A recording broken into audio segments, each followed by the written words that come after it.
Broadcasting live from the Albay PIO News Center, providing you the most exclusive news update from all over the province. This is News at 12. In the local scene, the Albay Provincial Tourism, Culture and Arts Office spearheaded a series of ocular visits to the various sites in the province of Albay for the cultural landscape inscription of Mayon volcano.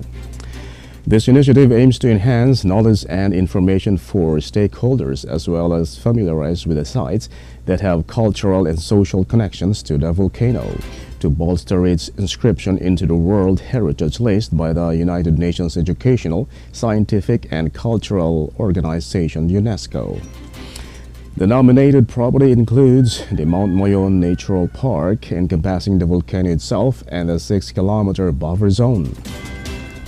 The component sites consist of the ruins of the Santiago Apostol Church, commonly known as the Cagsawa Church in Daraga, Albay, Our Lady of the Gate Parish Church of Daraga, Bujao Ruins, St. John the Baptist Church in Kamalig, St. John the Baptist Church in Tabaco City, and Maliliput Church. The National Museum designated the ruins of the Cagsawa Church, the Bujao Church, the facade and belfry of the Daraga Church, and all Franciscan legacies in the Bicol region as national cultural treasures in 2007, 2015, and 2020, respectively. Through close coordination with various institutions, including the UNESCO National Commission of the Philippines, the National Commission for Culture and the Arts, the National Historical Commission of the Philippines, the National Museum of the Philippines Bicol, the Diocese of Legazpi, Bicol University, geologist Chris Newhall, and local governments of Daraga, Kamalig, Tabaco, and Maliliput, the site visit was successfully conducted. Meanwhile, PDCO head Dorothy F. Collier emphasized that the stakeholders' meeting for the inscription of the Mayon volcano cultural landscape to UNESCO World Heritage List will take place on April 30, 2025.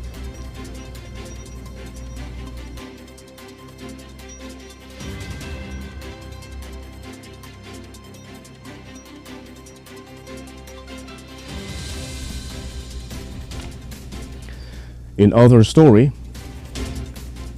the Albay Public Safety and Emergency Management Office is working with the National Museum of the Philippines to establish Albay's Disaster Risk Reduction and Management Museum.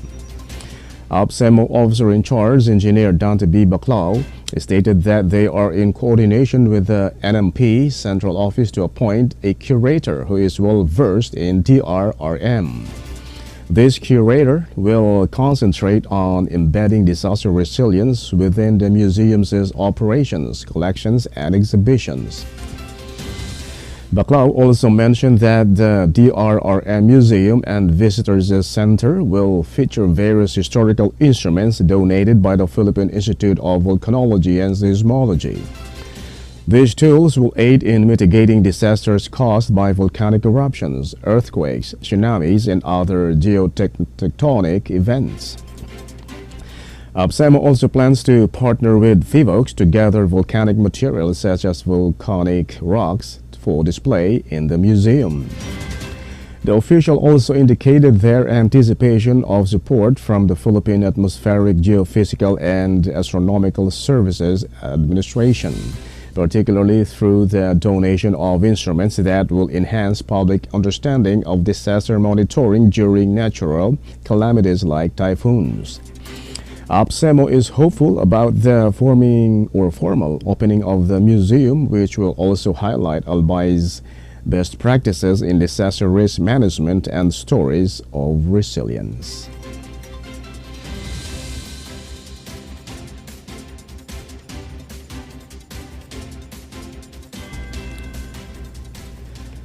In the national scene,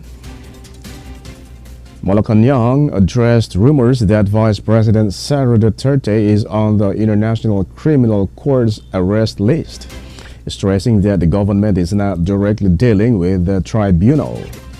In a press briefing, Presidential Communications Undersecretary Claire Castro downplayed the talk as speculative. This issue erupted after Senator Amy Marcos claimed the vice president's name was on the list of individuals the ICC is eyeing to arrest, reportedly in connection with the bloody war on drugs during the administration of former President Rodrigo Duterte. The ICC is investigating several individuals linked to the Duterte administration for their alleged roles in the controversial Oplan Tukhang anti-drug campaign, which drew international attention for the widespread reports of extrajudicial killings. As speculation grows, the palace reiterated that it is not engaged in any proceedings with the ICC and will not comment further.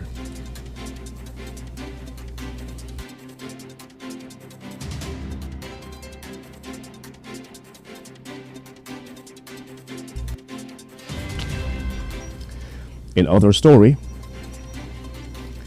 the armed forces of the Philippines asserted that the Philippines has the right to determine how it defends its territory and selects its allies free from any foreign influence. This statement responds to China's recent claims that the Philippines is causing disturbances by conducting joint missions with foreign forces in the disputed West Philippine Sea.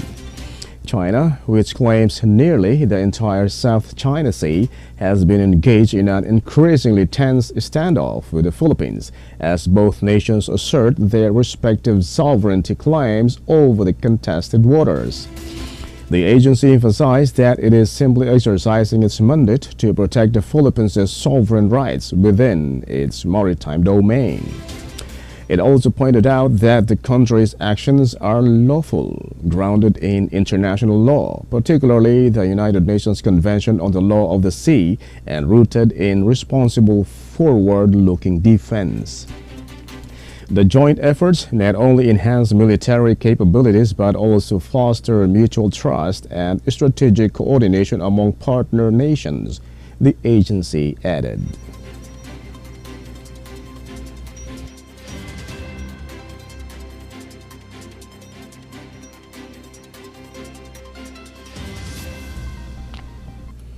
In other news, more than 200 show cause orders have been issued by the Commission on Elections Committee on Contra Bigay against candidates allegedly involving in vote buying.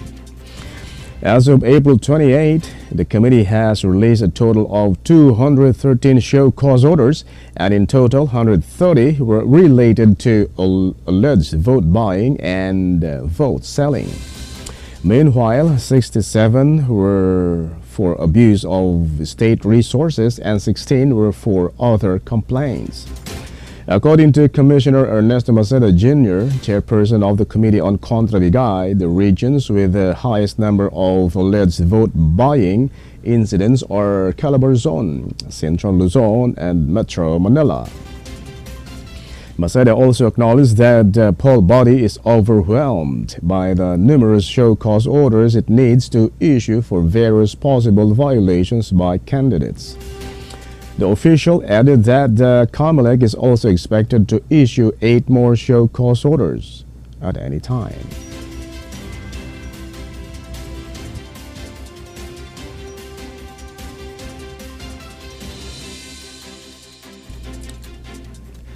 And in the news outside the country, Russian and Ukrainian forces launched dozens of drones, resulting in the deaths of 3 people in a Russian border region, authorities reported. The attacks occurred less than 2 days into the week that the United States warned would be crucial for the peace process, and as U.S. officials have threatened to abandon their efforts for the ceasefire if progress is not evident soon. Russian strikes on Ukraine have killed dozens over the past month, including in the capital Kiev, while fighting on the front lines has shown no signs of diminishing.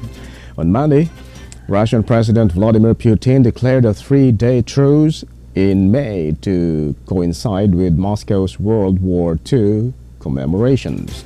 Ukrainian leader Volodymyr Zelensky stated that This was merely meant to provide Putin with silence during Moscow's May 9 military parade and called for an immediate ceasefire.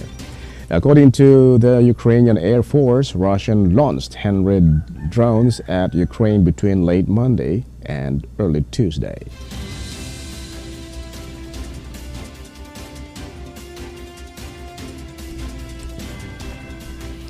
And finally, in the news outside the country, cardinals convened for intensified discussions ahead of the May 7 conclave to elect a new pope, with many hoping for a swift outcome. More than 180 cardinals held their 7th closed-door meeting since Pope Francis' death on April 21, shifting their focus to the Vatican's finances after earlier deliberations on clerical abuse and the Church's role in the modern world. The conclave will witness 133 cardinals casting votes in the Sistine Chapel. A two-thirds majority, 89 votes, is necessary to elect the next pontiff, and many hope that the process will mirror the swift elections of Francis and Benedict XVI. With most cardinals appointed by Francis and representing a range of regions, the meetings have also provided an opportunity to build relationships. Some expect continuity with Francis's inclusive leadership, while others predict a new direction. The Vatican stated that the cardinals have discussed pressing issues such as evangelization, interfaith relations, and child abuse.